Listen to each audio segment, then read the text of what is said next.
Channel में आपका स्वागत है। और आज हम फिर से हाजिर हैं एक नए डिक्टेशन के साथ। इसमें आपको एडिटोरियल मिलेगा 100 शब्द प्रति मिनट, और संसदीय मिलेगा 80 शब्द प्रति मिनट, और कोर्ट वाला डिक्टेशन मिलेगा 90 शब्द प्रति मिनट की गति से। सभी डिक्टेशन के बीच में एक एक मिनट का अंतराल रहेगा, ठीक है।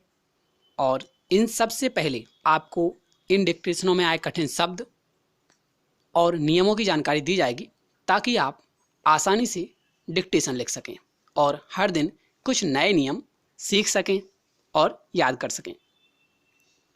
सबसे पहले कुछ नियम जान लेते हैं। आयोग, इसमें आयोग शब्द की पुनरावृत्ति हुई है। इसके लिए आप या रेखा या फिर ग रेखा जो भी बनाना चाहें, आपकी चॉइस है, ठीक है। अगर आपने पहले बना लिया है तो उसे रिवाइज कर सकते हैं, अभ्यास कर सकते हैं। जैसे कुछ शब्द आएंगे: चुनाव आयोग, योजना आयोग, वित्त आयोग, ठीक है। अगला है आयुक्त। यह भी शब्द बारंबार आया है, तो इसके लिए भी आप कुछ बना सकते हैं। जो भी आप डिसाइड करें, आपकी अलग प्रणाली होगी, किसी और की अलग, किसी और की अलग। अब जाहिर सी बात है, आप सब लोग अलग अलग प्रणाली से होंगे, तो ठीक है, जो भी आपको सुटेबल लगे आयुक्त के लिए वो साइन डिसाइड कर दें।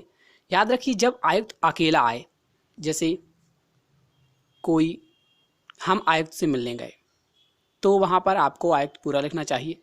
लेकिन जब शब्द के साथ आए, जैसे चुनाव आयुक्त, निर्वाचन आयुक्त, तो वहाँ पर आयुक्त के लिए डिसाइड किया गया छोटा साइन आपको प्रयोग करना है। अगला है के आधार पर। जैसे साक्ष्य के आधार पर, रिपोर्ट के आधार पर, तो के आधार पर हमेशा साथ ही आता है, किसी ना किसी के साथ, ठीक है। तो इसके लिए आपको जो डिसाइड कर लें जो आपको सुटेबल लगे। अगला है कारण। करण, ये भी हमेशा मिलकर ही आता है, ठीक है। जैसे स्पष्टीकरण, लघुकरण, वृद्धिकरण, नगरीकरण, शहरीकरण, केंद्रीकरण, विकेंद्रीकरण, एवरीथिंग, ठीक है। तो ये हमेशा साथ में आता है। तो ये काफ़ी नियम है, हर दिन हम ऐसे ही 4-5 नियम पढ़ेंगे, ठीक है। और अब आते हैं कठिन शब्दों पर। इसमें जो शब्द आए हैं कठिन हैं वो हैं उल्लंघन, क्षुब्ध, असहमति, सुप्रीम कोर्ट, हाई कोर्ट, अभद्र, शहरीकरण, वर्णभेद, अक्सर, अनावश्यक, निर्धारण, पक्षधर, सार्वजनिक, मतभेद, फिलहाल, अत्याचार, क्रियान्वित, शोषण, आंकड़े, उल्लेख, मानवता, ग्रहण, सर्वदल, उद्धार, उन्मूलन, व्यक्तिगत, जीवन स्तर, मुहैया, स्पेशल कंपोनेंट प्लान,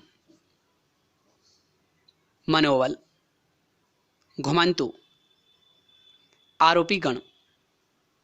गण के लिए शायद आपने कुछ डिसाइड किया हो, पहले डिक्टेशन में हमने बताया था, तो गण के लिए बना लें, क्योंकि पक्षकार गण, आरोपी गण, अभियुक्त गण, आवेदक गण, अनावेदक गण, वादी गण, प्रतिवादी गण, ऐसे बहुत सारे शब्द आते हैं कोर्ट शब्दों में, ठीक है, कोर्ट वाले डिक्टेशन में। तो गण के लिए भी कुछ डिसाइड कर लीजिए, या फिर है तो उसी का ही प्रयोग करें। दुर्व्यवहार, अन्याय, पक्षकार गण, मुहबाद, अश्लील, जब्तशुदा, लकड़ी, अपीलीय, परिणाम, प्रकरण, अभिलेखागार। तो ये कुछ शब्द थे। जिन लोगों को अच्छी खासी स्टेनोग्राफी आती है वो लोग ना प्रैक्टिस करें, वो लोग डायरेक्ट डिक्टेशन लिखें। इतना टाइम वो स्किप कर दिया करें डेली। अगर इस सीरीज़ की वो डिक्टेशन लिखना चाहते हैं तो इसको ऐसी डिक्टेशन को हमेशा स्किप कर दें, ताकि आपको पता ना चल सके कठिन शब्द कौन से, नियम कौन से आए, वो डायरेक्ट लिख सकते हैं। ये सीरीज़ उन लोगों के लिए जिनको डिक्टेशन लिखने में कठिनाई होती है, नई डिक्टेशन लिखने में विशेष रूप से, तो उनको कुछ नियम भी याद हो जाते हैं पर डे, और ये कठिन शब्दों का अभ्यास हो जाता है, तो वो डिक्टेशन लिख पाती हैं, उनका मनोबल नहीं टूटता। क्योंकि जब कोई डिक्टेशन नहीं लिख पाता तो उसे लगता है यार मैं तो बेकार हो गया हूँ, मेरी प्रैक्टिस रंग नहीं ला रही, मैं डिक्टेशन नहीं लिख पा रहा। तो ये सीरीज़ जो है स्पेशली उन्हीं लोगों के लिए है जो लोग डिक्टेशन लिखने में थोड़ा सा भी परेशान होते हैं। चलिए सबसे पहले स्टार्ट करते हैं। एडिटोरियल 100 शब्द प्रति मिनट की गति का है और अवधि है इसकी 5 मिनट। ठीक है, तो तैयार हो जाइए क्योंकि ठीक 10 सेकंड बाद हम इसको स्टार्ट कर देंगे।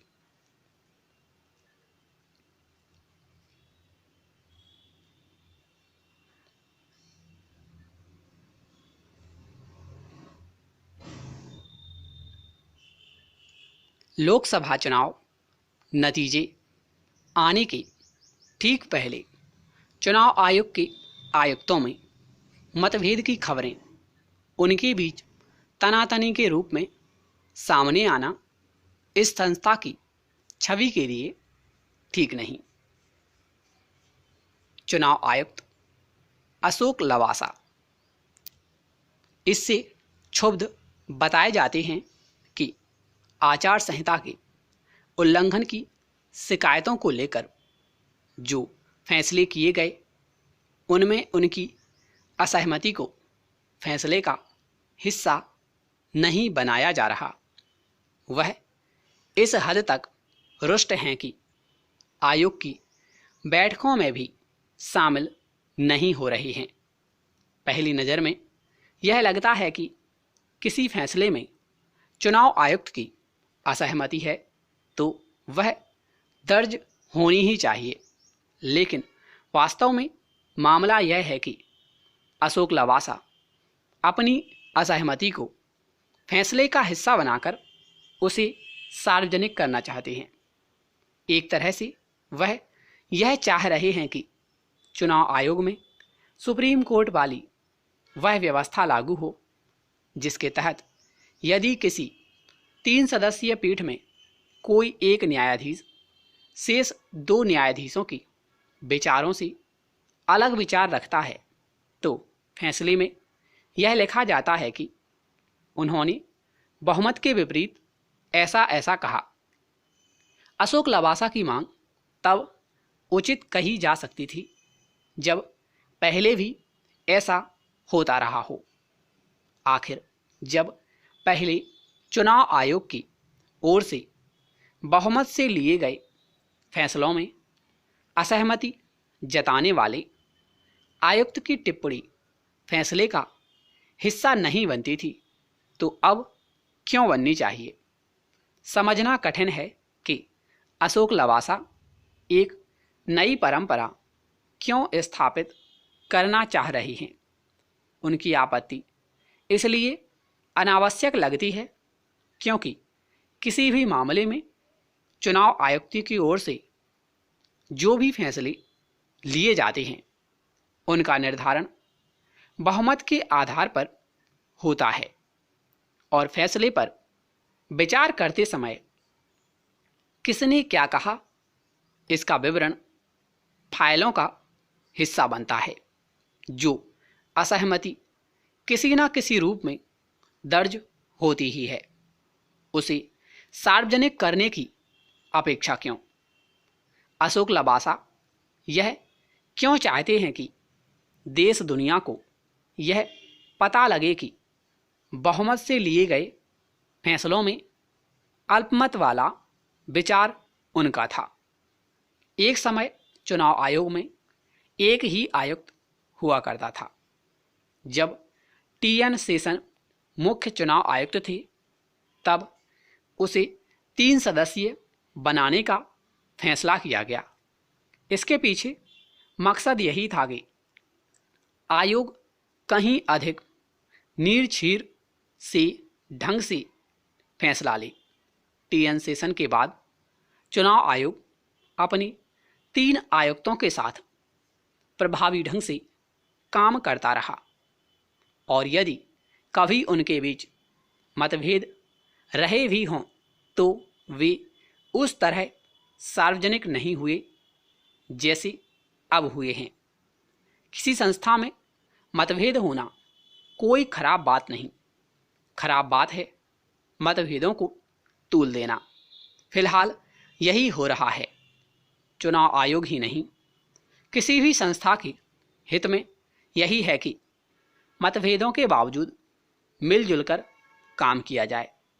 पता नहीं मुख्य चुनाव आयुक्त सुनील अरोड़ा के स्पष्टीकरण के बाद चुनाव आयुक्त अशोक लवासा अपने रुख में नरमी लाते हैं या नहीं, लेकिन यह ठीक नहीं कि वह अपनी असहमति को कुछ ज़्यादा ही तूल देते हुए दिख रहे हैं।